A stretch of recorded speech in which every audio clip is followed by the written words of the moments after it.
അപ്പോൾ അലൻ പറഞ്ഞ പോലെ ഹലോ ഗൈസ്, അപ്പം പുതിയ വീട്ടിലേക്ക് സ്വാഗതം.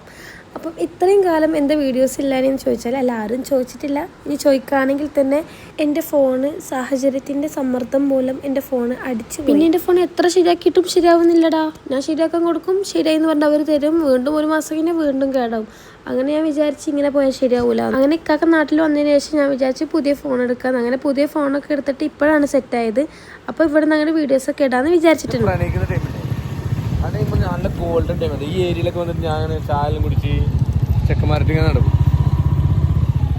ഞാൻ വിചാരിച്ച് പ്രേമിച്ച് കല്യാണം കഴിച്ചാൽ അതേപോലെ ആവും. അപ്പൊ അതൊന്നല്ല, അതിന്റെ അപ്പുറം പീക്കെത്തി അല്ലേ. ചെക്കന്മാർക്ക് ഇറങ്ങാൻ പറ്റാത്തൊരു ഗതികേടായി. എന്താലേ ഒഴിവാക്കട്ടെ എന്റെ വീഡിയോ. അതെ അതെ,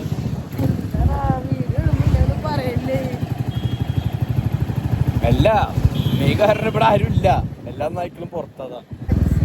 ചാക്കി കാരണം ചാക്കി. അപ്പോൾ ഓനി പറയുന്നത് എന്താണെന്ന് വെച്ചാൽ, ഓൻ പുറത്തുള്ള സമയത്ത് ഓൻ്റെ ഫ്രണ്ട്സൊക്കെ നാട്ടിലുണ്ടാവും, ചിലവർ പുറത്തുണ്ടാവും. അപ്പോൾ ഓൻ നാട്ടിലുള്ള സമയത്താണല്ലോ എല്ലാവരും പുറത്താവും. അല്ല, നിങ്ങൾക്ക് മനസ്സിലായല്ലോ? അതന്നെ. അപ്പം അതിപ്പോൾ എൻ്റെ കുറ്റമല്ലല്ലോ. അപ്പോൾ ലൈഫല്ലേ, എല്ലാവരും ഓരോരുത്തരുടെ ലൈഫിൽ ബിസി ആയിരിക്കുമല്ലോ, അത്രേ ഉള്ളൂ. അപ്പോൾ ഇവർക്ക് എല്ലാവർക്കും ഒരുമിച്ച് പണ്ടത്തെ പോലെ എൻജോയ് ചെയ്യാൻ പറ്റട്ടെ. അങ്ങനെ ഞങ്ങളിപ്പോൾ നേരെ പോകുന്നത് ബീച്ചിലേക്കാണ് കേട്ടോ. അപ്പം ഈവനിങ് ആയിട്ടുണ്ട്. കുറേ ആയിടാ ഞങ്ങൾ ഇതുപോലെ ബീച്ചിലേക്ക് വന്നിട്ട്.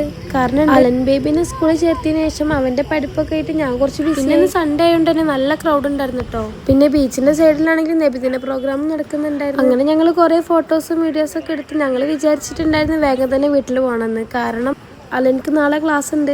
അപ്പോൾ ലേറ്റായി ചെന്ന് കഴിഞ്ഞാൽ രാവിലെ എണീക്ക് നല്ല വാശി പിടിക്കും. അപ്പോൾ പിന്നെ സ്കൂൾ മുടക്കേണ്ടി വരും. അപ്പോൾ ഞങ്ങൾ നേരത്തെ വീട്ടിൽ പോകാനുള്ള പ്ലാനിലാണ്. സൈഡിൽ എന്ത് രസമുള്ള ഒരു ചായക്കട എന്ന് പറയുന്നത്. ഈ ചായക്കട ബീച്ചിനോട് ഫേസ് ചെയ്തിരിക്കുന്ന കാരണം നല്ല രസമുണ്ടായിരുന്നു കേട്ടോ കാണാൻ. അലൻ ബേബി അവിടുന്ന് മിഠായിയൊക്കെ എടുക്കുന്നുണ്ട്. പിന്നെ ഇതുപോലെ ഷോപ്പിലൊക്കെ ഫ്രണ്ടിൽ ഇങ്ങനെ മിഠായിക്ക് വെച്ചിട്ടുണ്ടാവുമല്ലോ. അപ്പോൾ അവനക്ക് നല്ല ഇഷ്ടമാണ് ഇത് മിഠായി എടുക്കാൻ. അങ്ങനെ അവനക്ക് മിഠായിക്ക് വാങ്ങിച്ചു കൊടുത്ത് അപ്പോഴേക്കും ഞങ്ങളുടെ ചായ വന്നു കേട്ടോ. പിന്നെ ബീച്ചിൻ്റെ സൈഡിൽ ഇരുന്നിട്ട് ഇങ്ങനെ ബീച്ച് നോക്കിയിട്ട് ഇങ്ങനെ ചായയൊക്കെ കുടിക്കാൻ നല്ല രസമായിരുന്നു. അങ്ങനെ ഞങ്ങൾ വേഗം ചായയൊക്കെ കുടിച്ചിട്ട് അവിടുന്ന് ഇറങ്ങാന്നുള്ള പ്ലാനിലാണ്. ഇനിയും ഇറങ്ങിയിട്ടില്ലെങ്കിൽ അലൻ ബേബിയുടെ സ്കൂളിൽ നാളെ തീരുമാനമാവും. അപ്പോൾ കൂടുതൽ ലേറ്റ് ആക്കാതെ ഞങ്ങൾ അവിടെ നിന്ന് ഇറങ്ങും. അപ്പോൾ നേരത്തെ പറഞ്ഞ പോലെ തന്നെ ഡെയിലി വീഡിയോസൊക്കെ ഇടാൻ വേണ്ടിയിട്ട് വിചാരിക്കുന്നുണ്ട്. അപ്പോൾ ഏത് ടൈപ്പ് ഓഫ് വീഡിയോസാണ് നിങ്ങൾക്ക് ഇഷ്ടം ജസ്റ്റ് ഒന്ന് കമൻറ്റ് ചെയ്യുക. അതുപോലെ തന്നെ എല്ലാവരും ചാനൽ ഒന്ന് സബ്സ്ക്രൈബ് ചെയ്യുക. അപ്പോൾ അത്രേ ഉള്ളൂ ഇന്നത്തെ വീഡിയോ.